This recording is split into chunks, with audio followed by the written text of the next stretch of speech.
Olá, meus queridos companheiros do Centro Espírita Raio de Sol, da cidade de Belém do Pará, uma cidade muito importante para mim. Aí conheci a doutrina espírita, aí conheci Sâmia, casamos, meu emprego mais significativo também consegui aí, ainda muito jovem, uma cidade que me dá muitas boas recordações. Mas hoje nós estamos aqui para falar de uma das leis espirituais mais revolucionárias das nossas existências. Porque se nós nos apropriarmos desse conhecimento espiritual, Neto, nós poderemos verdadeiramente libertar as nossas almas, sem dúvida nenhuma. É por isso que a gente decidiu fazer hoje um estudo sobre este assunto, porque entendemos que, da maneira como o Espiritismo nos oferece a leitura do que seja o existir, muda completamente o sentido das nossas vidas. Isto por quê? Porque nós trazemos, e nenhum de nós ignora, trazemos uma ancestralidade muito complicada. É. Nossa origem enquanto espécie humana, ela surgiu de uma espécie que vivia na savana, disputando espaço, lutando com o predador, se defendendo. E nossos ancestrais eram, na verdade, muito violentos. É só nós observarmos como se comportam os antropóides, como que se comportam os chimpanzés, gorilas, orangotangos, gibões, que são os seres mais próximos da nossa escala evolutiva em relação ao ser humano. Nós temos muita violência. Viemos de uma ancestralidade com muita impulsividade, defesa de território, comando do bando, macho alfa. Isso deixa em nós muitas sequelas em termos comportamentais.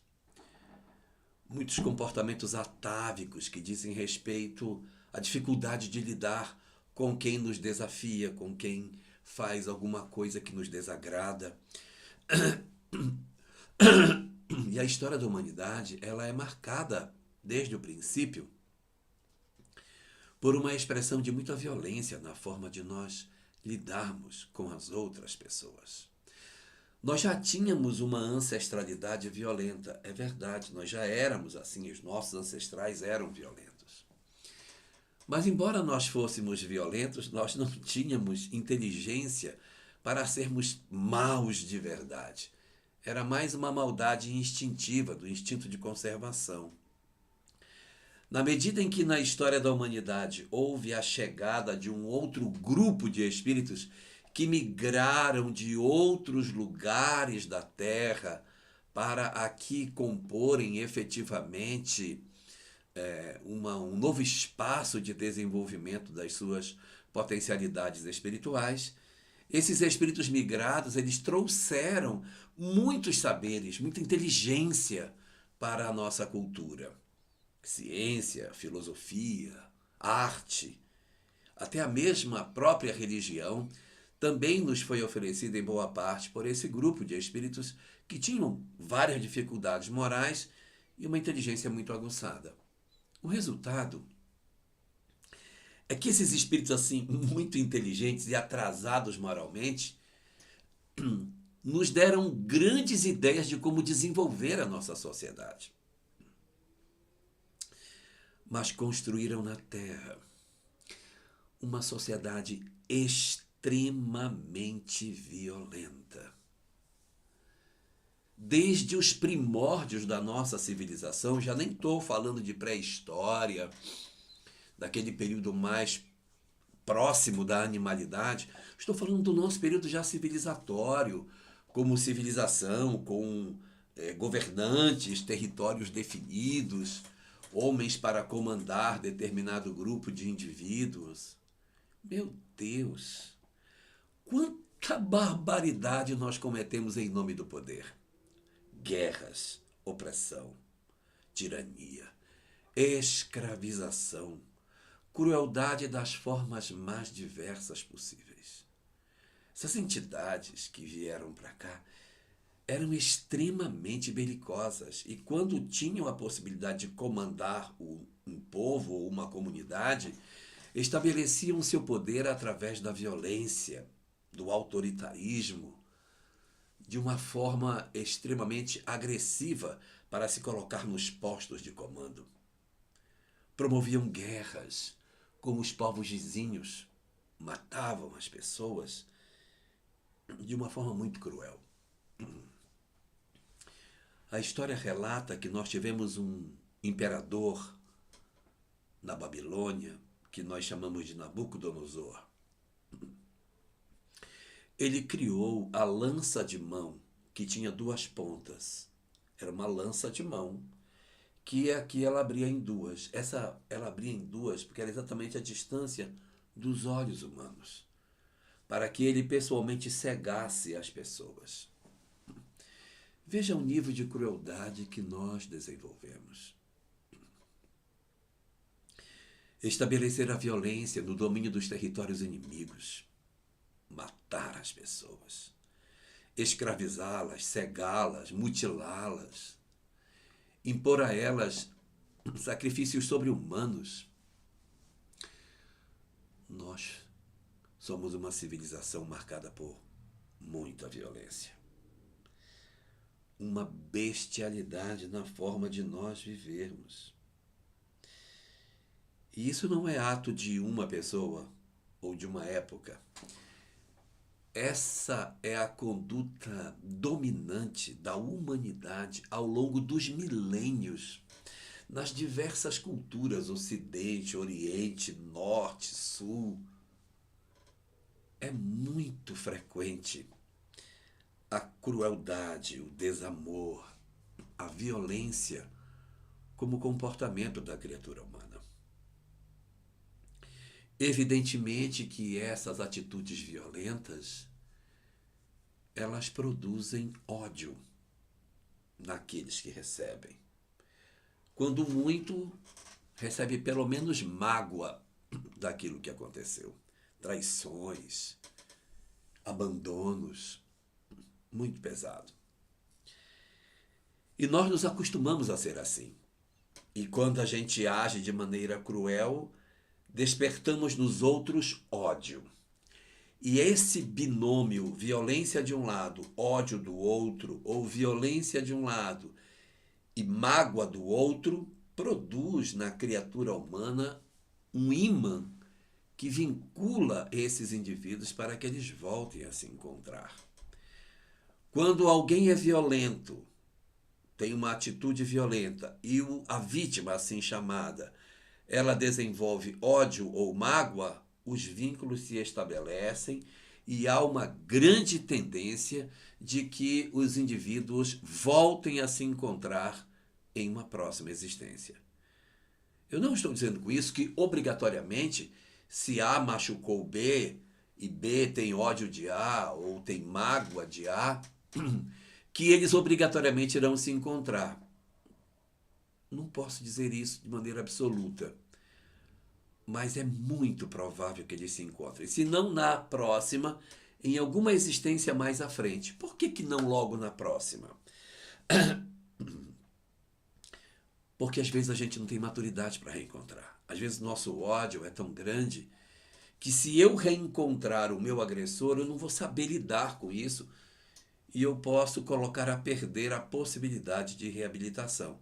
Então, às vezes, uma violência cometida numa existência, ela pode atravessar um tempo maior para que esses envolvidos voltem a se encontrar em melhores condições para que eles possam resolver as suas questões. Mas existem dois sentimentos que são muito frequentes. Um deles, o ódio. O outro, a mágoa. Qual a diferença entre esses dois? É que o ódio é um sentimento onde nós percebemos a ausência do amor. Ninguém está cheio de ódio. Não existe ninguém. Fulano está cheio de ódio. Não pode estar cheio de ódio. Porque o mal não é o contrário do bem. O mal é a ausência do bem. Se alguém se diz cheio de ódio, na verdade, está vazio de amor. Quanto mais vazio de amor eu estou, mais ódio então eu desenvolvo. É como uma luz. O bem é como a luz. E o mal é como se fosse a escuridão. Não existe lanterna preta, que as coisas estão acesas e a pessoa vem com uma lanterna preta e torna aquilo escuro. Não existe. A luz, quando se faz, ela espanta a escuridão. Assim acontece com o bem. Quando o bem aparece, quando o amor aparece, o ódio então desaparece. Por quê? Porque ele não é seu oposto. Não existe luta do ódio contra o amor. O ódio simplesmente é o estado onde a criatura está vazia de todos os sentimentos positivos que ela poderia ter. Isto é o ódio. E a mágoa, qual é a diferença? A mágoa a gente só sente de quem ama. Ninguém sente mágoa de quem não ama. Quando a gente ama alguém, nós criamos uma expectativa do que esse alguém vai nos entregar. Esta pessoa, ela vai me amar e ela vai fazer isso por mim, ela vai me cuidar. E a pessoa não faz. A pessoa não faz. E quando nós olhamos que aquela pessoa que eu criei tanta expectativa não faz o que eu imaginei que ela faria, nós desenvolvemos então um sentimento diferente. Que é, pode desenvolver ódio? Pode desenvolver ódio. Mas o mais comum quando a gente tem um sentimento de amor e se frustra é o sentimento da mágoa, em que a gente se decepciona profundamente com a pessoa. Perdemos a espontaneidade, não acreditamos mais nela, não queremos ver essa pessoa na nossa frente. Isso às vezes não é ódio, às vezes isso é mágoa. A mágoa é o amor que adoeceu. Toda mágoa por baixo dela tem amor.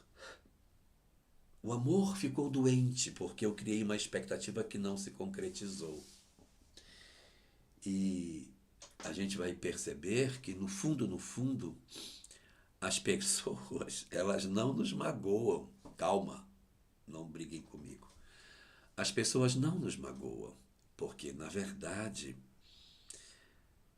as pessoas nunca fizeram as coisas com o interesse de nos magoar. Quando a gente se magoa com alguém, na verdade, nós estamos nos magoando com a imagem que eu fiz desta pessoa na minha cabeça. Então eu tenho um marido, tenho uma esposa e eu tenho uma expectativa de como ele vai me tratar. Ele não faz. Eu tenho um filho, tenho uma expectativa. Não faz. Uma mãe, não faz. Então eu me frustro porque eu criei uma expectativa dentro de mim que não se consolida na realidade. Então, no fundo, nós nos magoamos com a imagem que nós fazemos daquilo que esta pessoa faria por nós. E quando isso não acontece, nós nos frustramos, mas o amor está ali dentro, guardadinho. Fica guardado para que a gente consiga resolver essas questões. E assim, o que pode ser oferecido para resolver essas questões? Existem mágoas pequenas, existem ódios pequenos. E existem mágoas grandes e ódios grandes. Para ódio pequeno e mágoa pequena, é muito possível que durante a existência a gente se acerte, a gente se perdoe, a gente se abrace e a gente se resolva. Então, para situações de pequeno vulto, que as pessoas se magoaram ou ficaram com raiva uma da outra, é possível que a gente, trabalhando as nossas questões, a gente consiga de verdade resolver tudo isso. Mas pode acontecer outro tipo de situação.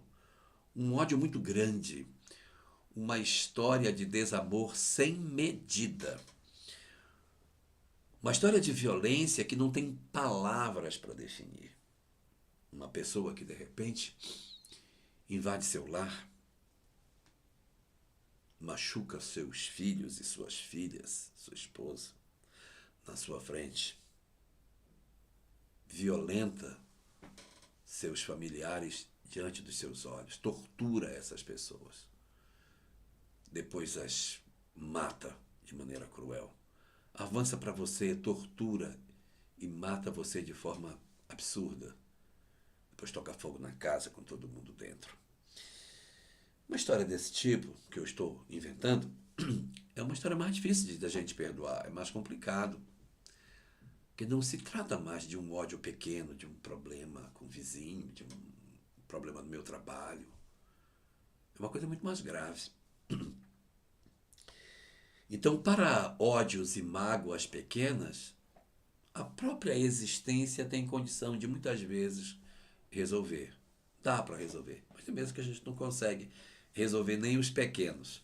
Agora, para os ódios grandes, que a gente não conseguir resolver na existência, porque tem gente que consegue resolver, sim, os seus conflitos existenciais no curso da existência. A pessoa teve uma história desse tipo que eu contei, mas ela conseguiu superar e perdoou e se desenvolveu. Então, é possível que uma pessoa numa mesma existência ela consiga dar a volta por cima e perdoar esse seu agressor. Mas tem vezes que não. E é muito comum. A gente parte da vida, nossa, varado de dor, extremamente infeliz. Então, para esses casos, é necessário a reencarnação. E a reencarnação ela tem um atributo muito interessante. A gente tem o esquecimento do passado para se reencontrar. E às vezes as pessoas dizem assim, puxa, mas Deus é muito sádico, né? Porque ele sabe as pessoas que eu não gosto e junta as duas histórias. Por que ele faz isso? Exatamente a pessoa que eu mais detesto ele colocou perto de mim. A razão pela qual isso acontece é porque, pela lei de Deus, o homem só é feliz quando ama. Isso está na questão 614 de O Livro dos Espíritos, quando Allan Kardec, indagando os espíritos sobre o que é a lei natural, recebe como resposta que a lei natural é a única verdadeira para a felicidade do homem. Indica-lhe o que deve fazer ou deixar de fazer. E o homem só é infeliz quando dela se afasta. Então, afastar-se da lei de Deus é condenar-se à infelicidade. O homem só é infeliz quando se afasta dela. Se ele não se afastar dela, ele não experimenta a infelicidade. Então, como o objetivo de Deus é que nós sejamos, de fato, felizes, o que faz o Senhor? Ele quer que a gente dissolva esse ódio que a gente tem através da reencarnação. Ah, mas é uma maldade? Não, mas aí vem o esquecimento do passado. O esquecimento do passado fará com que você conviva com este indivíduo e crie novas histórias. Então você vai ficar, sei lá, 10 encarnações com ele como seu parente. Ele vem seu filho, vem seu irmão, vem seu pai, volta como filho de novo, você é avô dele, sei lá. As histórias vão se repetindo, você vai repetindo novas histórias, novos esquecimentos, novas histórias, na expectativa de que essa repetição dos fenômenos, Neto, nos leve a um processo de esvaziamento desse sentimento ruim. Como se esse sentimento ele fosse desbotando no tempo, ele vai perdendo força. Porque eu tive uma história com ele lá atrás, mas eu tenho várias histórias com ele mais recentes, que são histórias mais felizes, em que ele mostrou para mim que ele não é tão ruim quanto eu imaginava que ele fosse.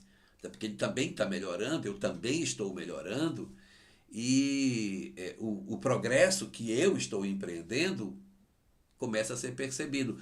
E o progresso que ele também está promovendo nele, também a gente começa a perceber.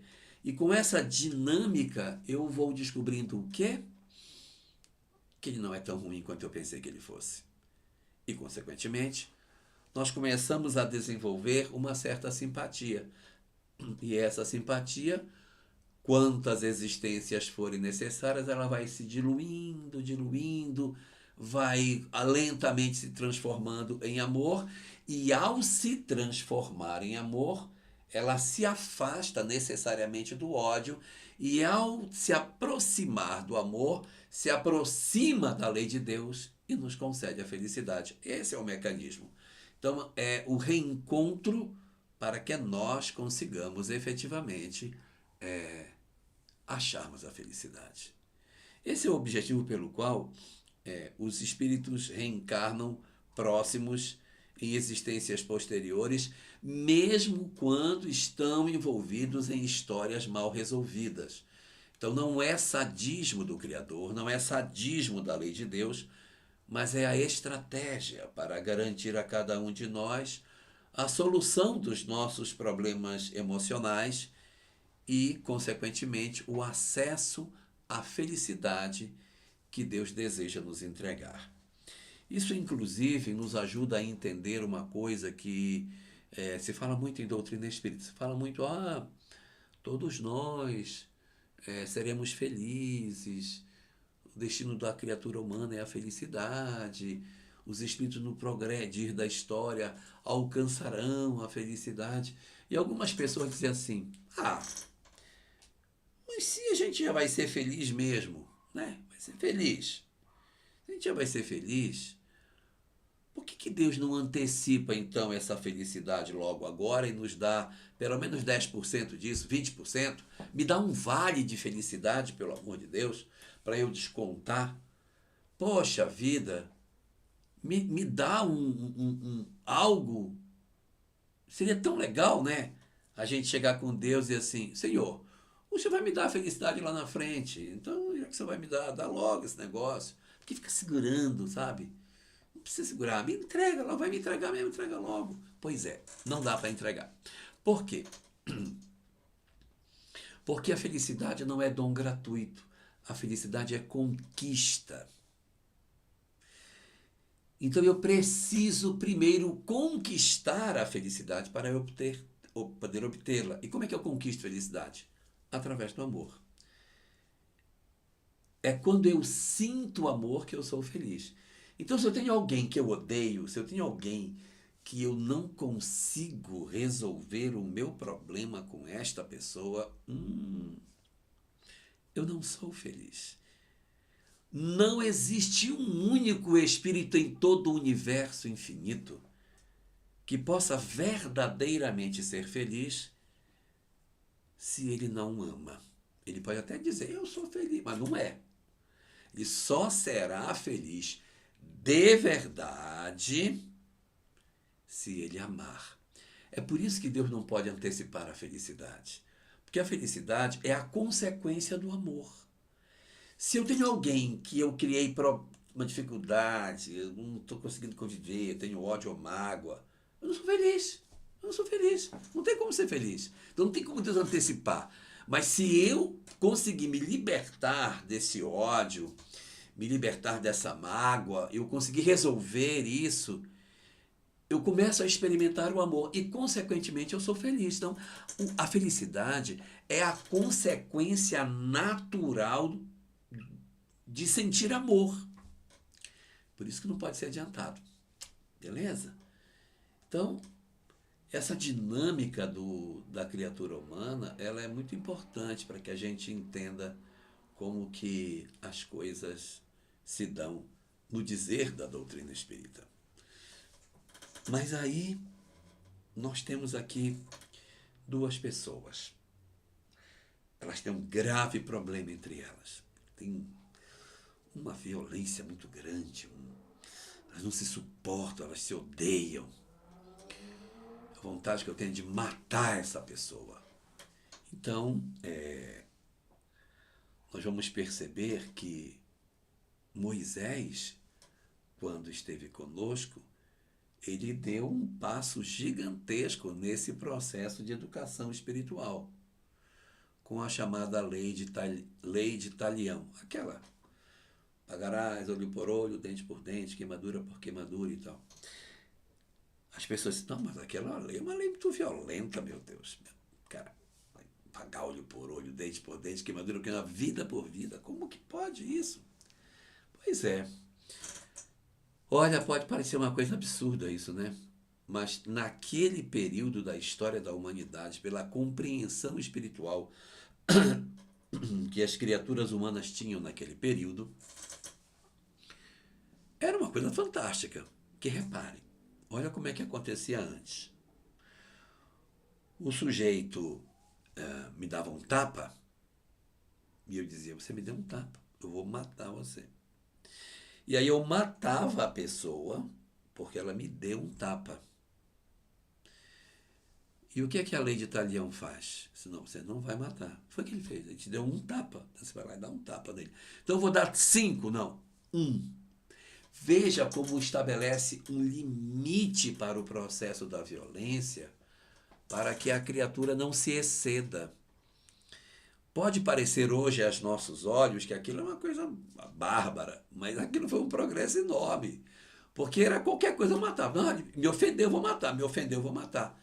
Então a gente vai percebendo que as estratégias que nós vamos encontrando na lei de Deus para que a gente consiga se libertar do processo do ódio e da mágoa, eles não são feitos de uma vez só, não. A gente tem que ir aprendendo como é que a gente vai se libertar desse processo. Então, em Moisés, a gente vai aprender a não se exceder. Se alguém me fez algo, eu não poderei fazer com ele nada pior do que ele já fez comigo. Isso vai limitando os processos de violência e vai impedindo que haja uma desforra depois. Porque o que acontecia? Fulano me deu um tapa, pois então eu vou matá-lo. Aí eu ia lá e matava a pessoa. Aí os familiares deles diziam assim, ele matou o nosso irmão. Vamos matar a família dele. Está percebendo como vai escalando? De um tapa virou uma morte, e de uma morte virou a morte de uma família. Então não havia limite. Aí agora não. Ele te deu um tapa? Foi. Então agora você vai dar um tapa nele, e ele não vai voltar para te dar outro, porque igualou, tá? Você fez e o outro fez, pronto. Agora aquela demanda acabou, vocês sigam suas vidas e está tudo resolvido. Gente, isso é um progresso absurdo, considerando o estágio que nós nos encontrávamos nesse período espiritual. Uma coisa sem nome, o que a gente conseguiu ganhar com esse momento de transformação com a lei de Talião. Quando Jesus chegou, ele veio com uma proposta muito diferente. Ele veio com uma proposta escandalizadora. Porque a proposta de Jesus para resolver o problema não era dizer assim, ele te feriu, então você vai lá e tirou um olho, então você vai lá e tira um olho dele. Não era mais isso. A lei de Jesus propunha uma coisa muito surpreendente. Algo que a gente não conhecia em Israel. É certo que Krishna, que Buda, já haviam falado sobre o perdão nas suas regiões para os seus seguidores, mas em Israel nunca alguém havia falado de perdão em Israel. Se você pegar o Antigo Testamento, que é o texto religioso antes do nascimento de Jesus, você vai encontrar ali 49 livros. É uma coisa bem volumosa. A maior parte da Bíblia é o Velho Testamento. Conta toda aquela história dos vários personagens, desde do início até o profeta Malaquias, que é o último do Velho Testamento. Muitas histórias ali, né? Não há nenhuma história de perdão, sabia? Não tem, o perdão nunca é falado lá. Aí você vai me dizer, não é verdade. Realmente, não é verdade. Por quê? Porque o perdão é falado 77 vezes no Velho Testamento. 77. Todas as vezes que ele é falado, ele é o perdão de Deus para com os homens. Ele não é perdão entre duas pessoas. Não existe história de perdão entre pessoas no Antigo Testamento. A única exceção que nós temos é no livro de Gênesis, quando Esaú e Jacó se reencontram e Esaú perdoa Jacó. Eles eram irmãos, né? Eles eram irmãos, tiveram uma dificuldade por conta da primogenitude. Aquilo aconteceu 21 anos atrás, quando eles se reencontram. O irmão mais velho, que era Esaú, perdoa o irmão mais novo e a vida que segue. É a única história que tem de perdão, mas é entre dois irmãos. Não existe no Velho Testamento nenhuma história de alguém perdoando outro alguém ou se ensinando, falando que você deveria perdoar o outro daquilo que o outro lhe fez. Não tem. As únicas 76 outras histórias que o Antigo Testamento tem para falar sobre perdão, todas sem exceção, é rogando a Deus que perdoe o povo, para que o Senhor perdoe o seu servo, sempre nesse sentido, nunca entre pessoas. Quando Jesus aparece no cenário dali da Palestina, nossa, ele vem trazendo uma história muito diferente, porque ele vai falar de perdão. Para os judeus isso é um negócio muito escandaloso, sabe? Como assim perdoar? O cara me feriu, o cara me machucou, o cara fez mal para mim, eu vou deixar barato. E o Cristo propõe o perdão de uma maneira irrestrita, porque ele não diz perdoa teu próximo, ele não diz perdoa teu irmão. O Antigo Testamento chegou a dizer ama o teu próximo como a ti mesmo, né? Ama o teu próximo como a ti mesmo. Mas é o próximo só, o distante não, só o próximo.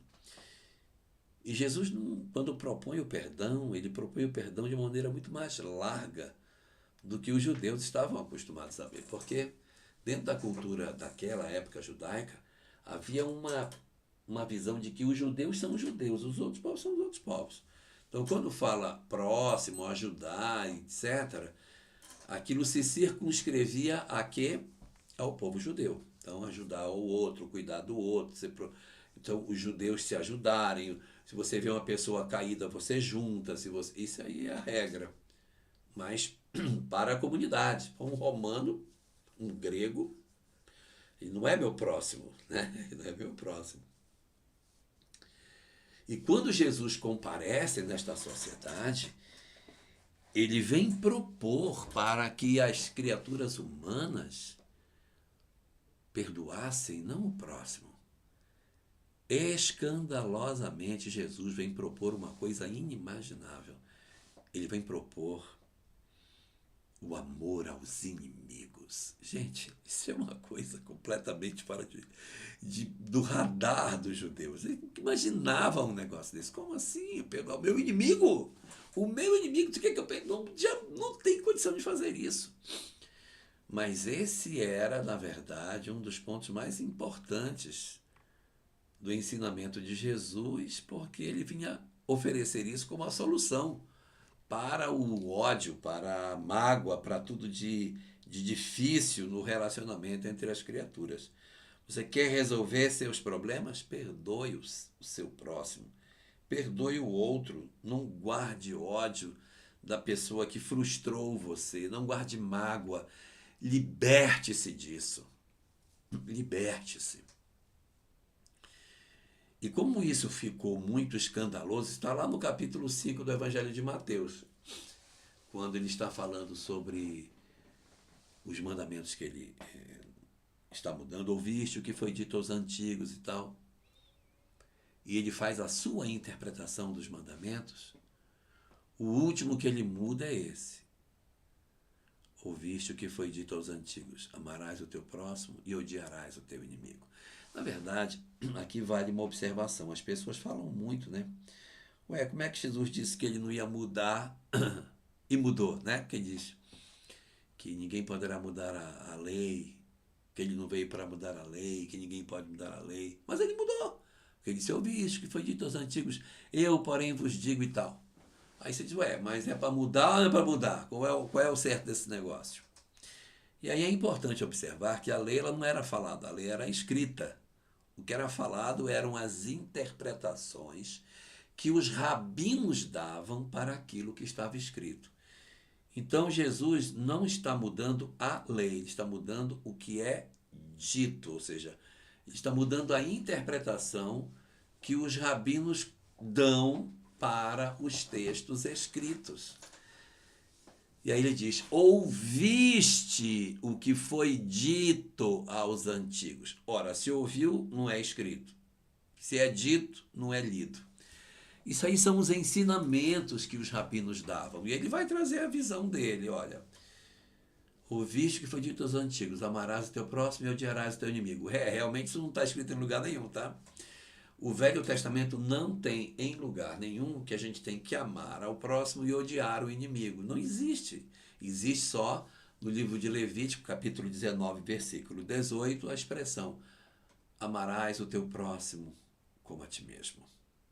Amar o próximo, não está dito para odiar o inimigo. Não há nenhuma colocação nesse sentido. E aí o que é que vai acontecer? Quando Jesus fala que teríamos que perdoar os inimigos, aquilo cai como uma bomba em cima da cabeça das pessoas. E ele então vai detalhar. Ele vai criar 3 níveis para facilitar o entendimento de como é que a gente perdoa o inimigo. Pode pegar no texto de Mateus que está lá. Ele diz: amai os vossos inimigos. O povo fica com o olho desse tamanho, aí ele desdobra para o primeiro nível. Fazei bem aos que vos aborrecem. Se uma pessoa te aborrece, você vai e faz bem para ela. Mas ela fez mal a mim. Desarme o ódio, não dê troco. Devolva com bem o mal que lhe façam, para arrefecer. Imagina em casa. A pessoa em casa dá um coice em você, você dá 2 nela. Se alguém trata você mal, trate bem. Quebre o círculo vicioso do ódio. Se ele faz mal a você, faça bem. Isso para ele é que é amar o inimigo. O cara fez mal a você, então faça bem a ele. Fazei bem aos que vos aborrecem. Se uma pessoa me aborrece, eu vou fazer o bem a ela. Segunda camada que Jesus propôs: bendizei os que vos maldizem. Se eu não consigo fazer o bem para a pessoa, porque ela não acredita em mim, ela é muito estranha, então, tudo bem. Não tente fazer o bem, ela não vai acreditar, ela não vai se desarmar. Então, não faça por aí. Tente uma segunda camada. Bendizei os que vos maldizem. Então, se a pessoa fala mal, aí você fala bem dela. Porque a gente, falou mal, depois ela também é uma safada. Aí a gente vai e devolve, às vezes, pior do que a pessoa fez. O que Jesus diz é: a pessoa fala mal de você, fala bem dela. Desarma a pessoa pelos seus recursos. Então, se a pessoa faz o mal, fazei bem aos que vos aborrecem. Se ela fala mal, bendizei os que vos maldizem. Mas tem vezes que a criatura é tão difícil que não dá nem para fazer bem e nem para falar bem. Eu vou fazer o quê? Ele desce para o terceiro nível. Orai pelos que vos perseguem, que são os primeiros, e vos caluniam, que são os segundos. Ora pelas pessoas. Parece simples? Não, é só orar pela pessoa que faz mal a você. E experimente você orar por uma pessoa que prejudica você. E você verá o quão difícil é a gente tentar manter um pensamento bom na direção de uma pessoa que não faz mal. Mas é um exercício que a gente precisa fazer para desarmar dentro de nós esse sentimento ruim de achar que as pessoas que nos prejudicam merecem serem vingadas. A gente tem que esmagar, tem que destruir, tem que acabar com elas. Não. Quando eu faço isso, eu me insiro na lei de causa e efeito para novos encontros. Quando eu tenho essa possibilidade de ter ódio de alguém e devolver essa moeda, eu automaticamente me inscrevo na lei de causa e efeito para ser alguém que vai passar por graves situações quando eu poderia resolvê-las agora. Então, Cristo propõe o perdão para dissolver a necessidade dos reencontros. Existem muitas pessoas que dizem assim, mas eu não sou nem besta para perdoar. Isso é um absurdo. O cara fez mal a minha vida inteira, acabou com a minha vida, e eu ainda vou perdoar, que sou uma besta. Não sou um égua para estar perdoando quem me faz o mal. Como diria um bom paraense, olha já se eu vou deixar isso acontecer. E, na verdade, aí vem uma chave muito importante que o Espiritismo nos dá. O Espiritismo nos diz o seguinte, que quando A machuca B, não se cria um vínculo entre os dois. Isso é muito importante. Atenção, Neto, preste atenção que eu vou falar talvez o que eu tenho de mais importante para falar agora. Quando A machuca B, não cria vínculo entre os dois. Só cria vínculo quando A machuca B e B fica com ódio ou com mágoa de A. Aí os dois se juntam. Mas se A machuca B e B não tem ódio de A, não acontece isso. Não existe. Então a gente perdoa para não ter que reencontrar. Entendeu a jogada? Eu perdoo para encerrar essa conversa por aqui. Para não precisar de reencontros. E muitos dizem, mas aí eu vou tirar dele a culpa que ele tem. Aí eu vou tirar a culpa que o cara tem. Isso está errado. O cara faz. Tá bom, tá perdoado. Aí o cara vai embora, feliz da vida, né? Aprontou, acabou com a minha vida. E eu perdoei, sou uma besta, perdoei e fica tudo lindo. Não concordo. Pois é, aí que vem a grande chave. Presta atenção, Neto. Perdoar não tira a responsabilidade que o outro tem pelo que ele fez. Porque, na verdade, quando A machuca B, A não deve para B. Nós devemos para a lei e para nós mesmos. É o que diz André Luiz no livro Ação e Reação. Se devemos para a lei e para nós mesmos. Então não existe débito entre criaturas, existe débito de mim para comigo mesmo. Se ele me machuca e eu guardo ódio, guardo mágoa dele, eu me insiro na história. Mas quando eu o perdoo, eu me desembaraço da necessidade de encontrar. Mas ele não está livre do que ele tem para fazer. Exemplo! Lá vai! Para deixar claro o que eu estou dizendo. Jesus foi traído por Judas. Os soldados o machucaram. Os sacerdotes armaram para ele. Herodes debochou dele. Pilatos fugiu da responsabilidade. Seus crucificadores foram bem cruéis. O povo na rua debochava dele. Quando Jesus disse, Pai, perdoa-lhes, porque eles não sabem o que fazem, ele se retirou da necessidade de reencontro. Ele se retirou, mas ele não retirou do outro a responsabilidade que o outro tem com o que fez. Ou seja, Judas ficou do tamanho que era, Pilatos, Herodes e todo mundo ficou com as suas responsabilidades. Resgataram com quem? Não foi com Jesus. Jesus não voltou primo, irmão, tio, cunhado, filho, pai, de ninguém. Mas todos esses foram inscritos na lei de causa e efeito para encontrarem as consequências do que fizeram. Então, perdoar é muito benéfico porque nos retira da trama, mas não tira o outro das responsabilidades que ele tem. Vejam como isso é muito importante, porque há muitas pessoas que dizem, eu não vou perdoar. Eu não vou perdoar porque eu não sou besta. Besta é quem não perdoa, porque se eu perdoo, eu me desligo para ter outras histórias. E o cara que fez, ele vai se resolver, sei lá, com quem, mas não é mais comigo, não tem mais. Não tem mais. Se dissolve. Olha o livro Há 2000 anos, nós temos uma história ali que tem um personagem que persegue Públio Lentulus o livro inteiro, André de Dioras. No final do livro ele vai até Públio, já cego, todo destruído, e conta tudo que ele fez, até conta coisas que Públio nem sabia. Acaba com ele, e no final diz, Eu fui lhe fazer mal, me tornei um homem também profundamente infeliz. Eu preciso do seu perdão. E a gente acha que o Públio não vai dar, porque, cara, o que ele fez foi muita maldade.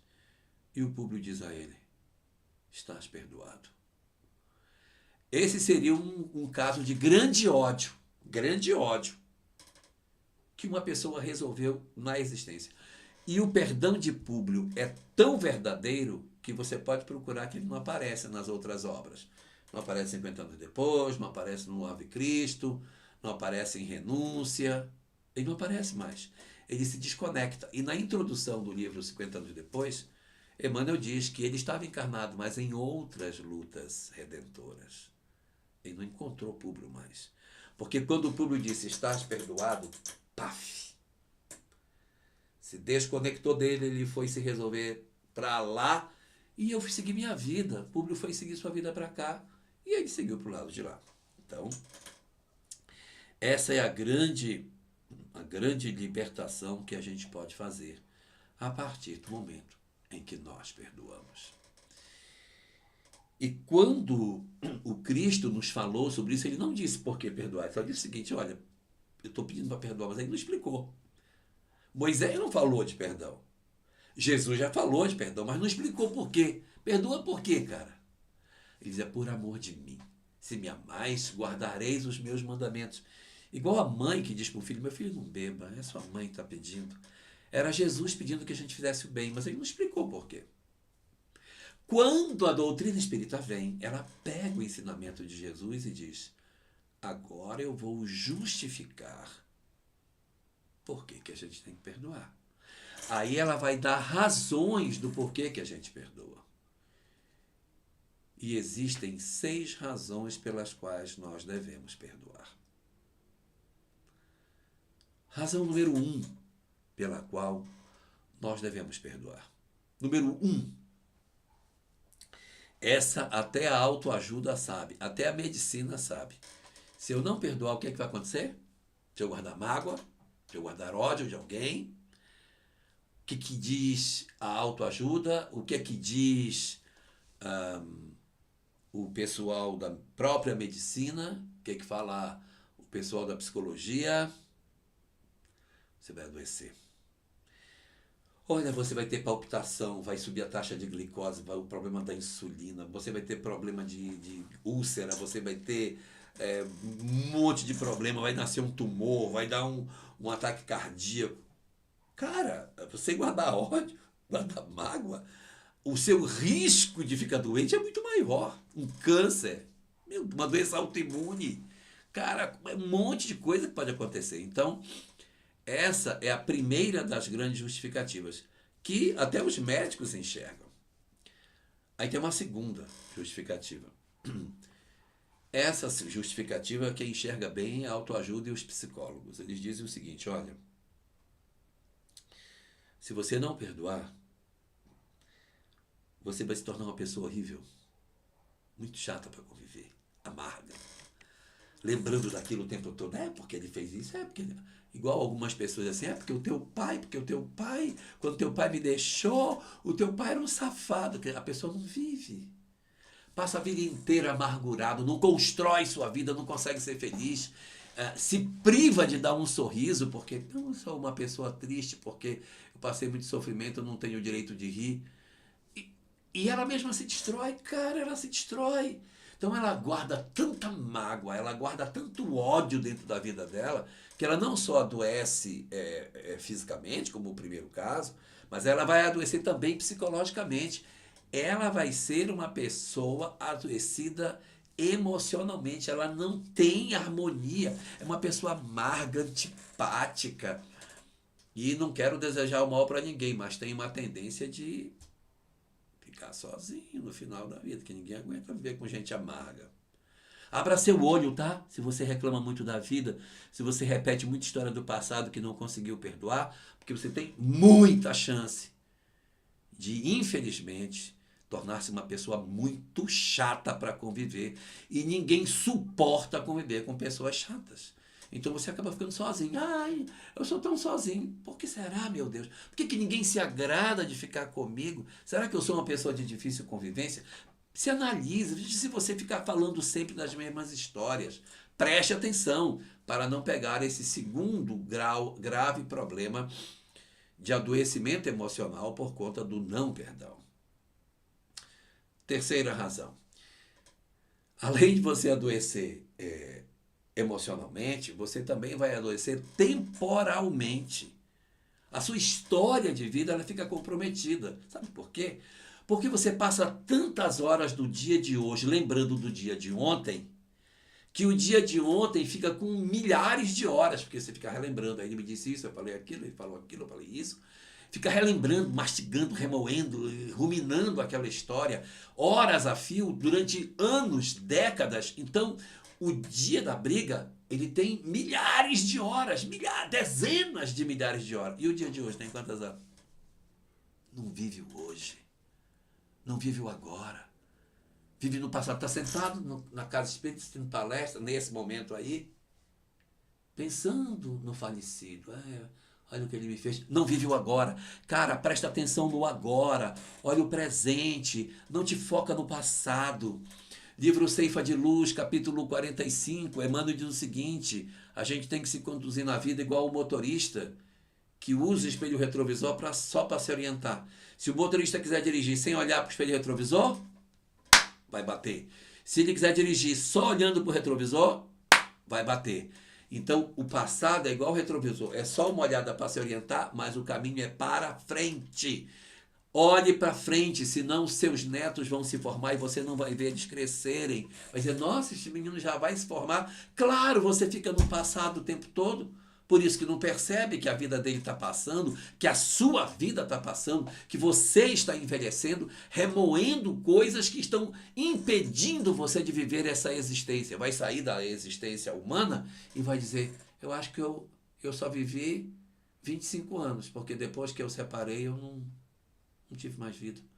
Eu fiquei só mastigando a mesma história. Pelo amor de Deus, vá viver o presente. Liberte-se para que você não seja alguém adoecido dentro da própria existência. Número 4. Situação número 4 que a gente tem. Situação número 4 é a seguinte. O sujeito, além de adoecer fisicamente, além de adoecer emocionalmente, além de adoecer temporalmente, também vai adoecer espiritualmente. Eu preciso explicar o que é um adoecimento espiritual, preciso falar de obsessão, preciso falar das perturbações que a gente vai ter em casa, das entidades que passarão a fazer parte da nossa vida, nos perturbando, nos fazendo viver o passado, nos angustiando, nos jogando na depressão, adoecendo a gente, nos tornando profundamente infelizes, convivendo dentro da nossa cabeça, destruindo a nossa saúde espiritual. Eu acho que eu não preciso falar disso, porque a Casa Espírita tem dezenas de palestras falando sobre obsessão. Desenvolver um sentimento de mágoa, um sentimento de ódio por alguém, abre uma porta enorme para um processo obsessivo. Então, se você realmente não quer ser vítima de um fenômeno de perturbação espiritual, não deixe isso. É abrir as portas da sua casa para as entidades mais infelizes que existem, entidades muito sofridas, amarguradas, abandonadas, que se sentem atraídas pelo seu pensamento e que vão se hospedar na sua casa. Olha que louco! É isso que você quer? É essa companhia que você quer para a sua vida? Eu não acredito que seja isso. Então aqui também fica um quarto adoecimento. Para quem já se perdeu, eu já falei de 4. Adoecimento físico, o adoecimento emocional, que a pessoa fica amarga, o adoecimento temporal, que a pessoa nem vê os dias passarem, não vive o presente, só vive o passado, e o adoecimento espiritual, em que a pessoa fica perturbada, fica cheia de entidades dentro de casa, desgraçando a vida dela desnecessariamente. Liberte-se disso. Número 5. Eu disse que são 6, tá? Número 5. Quinta. A reencarnação. Ai, meu Deus. Quando a gente odeia alguém, ou tem muita mágoa de alguém, aumenta a probabilidade de você encontrar com o seu agressor. A gente precisa se resolver, gente. Então a gente tem que voltar. E é assim, o que é que Deus faz? A gente precisa estar junto, mas para poder resolver melhor, tem que ter o esquecimento do passado. Senão a gente não daria conta. A gente só dá conta de conviver com as pessoas que são meio complicadas do ontem por conta do esquecimento do passado. Senão a gente sentaria na mesa com ódio de todo mundo. E assim as pessoas dizem, eu gostaria muito de saber sobre minha encarnação, quem é que foi o que e tal, mas eu queria lembrar de tudo. Cara, o objetivo da encarnação é para esquecer mesmo. Se for para não esquecer, fica lá.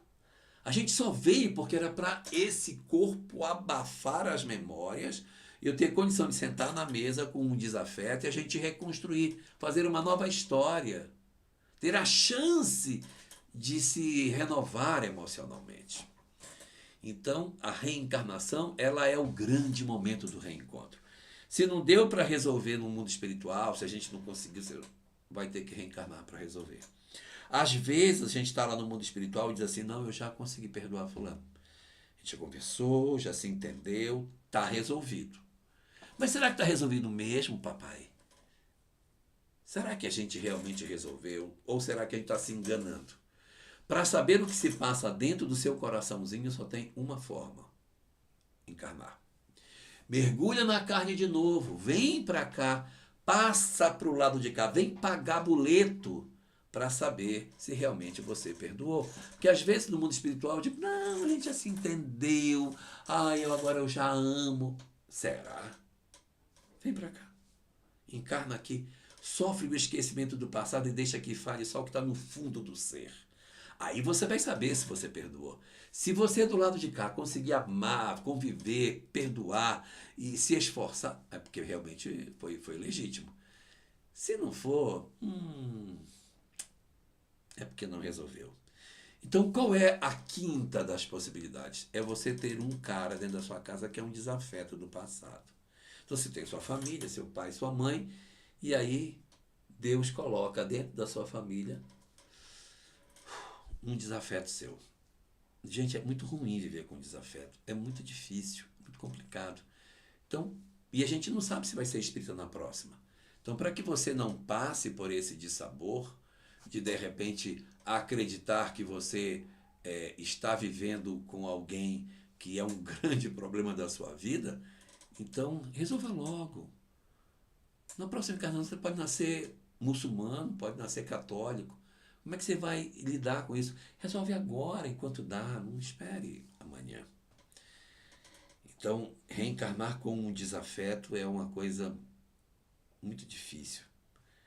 Mesmo com conhecimento espírita, não é muito fácil você lidar com uma pessoa que não lhe trata bem, que o tempo todo lhe machuca, lhe ofende. Precisa um coração muito determinado para mudar. Mas eu disse que eram 6. E existe uma coisa que é pior do que você ter um desafeto na sua família. O que será isso, hein? Não é 2 desafetos. Não é. O que será que é pior do que um desafeto? A última das consequências é o seguinte: ao invés de você ter a sua família e esse desafeto nascer na sua família, é você que vai para a família dele. Você é que vai nascer junto com o pai dele. Por que tem que ser ele que tem que nascer perto da gente? Por que é ele que tem que vir sozinho para o nosso confortável ambiente? Vá você para a casa dele. Não conhece o pai, não conhece a mãe, não conhece os irmãos e ainda tem um desafeto como irmão. Que tal? Isso pode acontecer. A gente renascer numa realidade familiar em que todos são estranhos e o único que a gente conhece é um desafeto do passado. Esforcemo-nos para que a gente não precise disso. Nós temos todas as possibilidades de fazer. Esforcemo-nos agora para libertar as nossas almas. E como a gente bem sabe, o grande instrumento que Jesus nos deixou para a libertação das nossas almas é o perdão. Aproximemo-nos dessa lição e nos apropriemos das reflexões que o Espiritismo nos faz e nos libertemos disso, sabendo que isso não tira a culpa de ninguém, mas liberta as nossas almas das dores do mundo e da necessidade do reencontro. Que Deus abençoe a todos nós e proteja as nossas vidas. Fiquemos todos com Deus.